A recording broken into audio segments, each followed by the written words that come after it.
Hello everyone, সেদিন চলে গিয়েছিলাম শিলাজিৎ মজুমদারের একটা কনসার্টে। আর এই কনসার্টটা হয়েছিল বিবেক মেলায়। এটা বেশ কিছুদিন আগেকারই ভ্লগ, তাই ভাবলাম গ্যালারিতে পড়ে আছে, পোস্ট করেই দিই। আর এত সুন্দর একটা জায়গা দিয়ে যেখানে কনসার্টটা হচ্ছে সেইখানে যেতে হয়েছিল। জায়গাটা দেখো কি সুন্দরভাবে সাজানো হয়েছিল। খুব সুন্দরভাবেই মেলাটাকে সাজানো হয়। ঢুকেই দেখলাম বিবেক মেলায় তন্দুরি চায়ের দোকান বসেছে, আরও অনেক কিছু দোকান বসেছিল, কিন্তু আমার ফোকাস হলো সেই চায়ের দোকানের দিকে।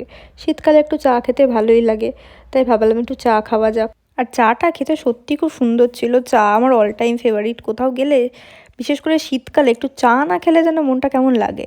আমরা একটু আগে আগে করে গিয়েছিলাম কনসার্ট শুরু হওয়ার, কিন্তু বেশ অনেকক্ষণ দাঁড়াতে হয়েছিল। আর তারপর ফাইনালি কনসার্টটা শুরু হলো।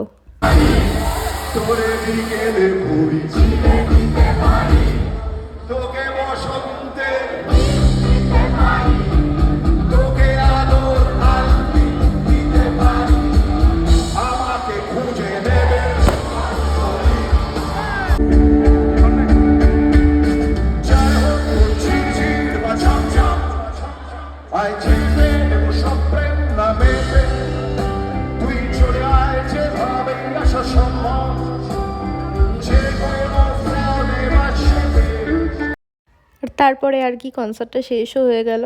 আর তারপর সোজা চলে গিয়েছিলাম আমরা বাড়ি। আর আজকের ভিডিওটা এইটুকুই। ভালো লাগলে ভিডিওটাতে একটা লাইক করে চ্যানেলটা সাবস্ক্রাইব করে দিও। বাই।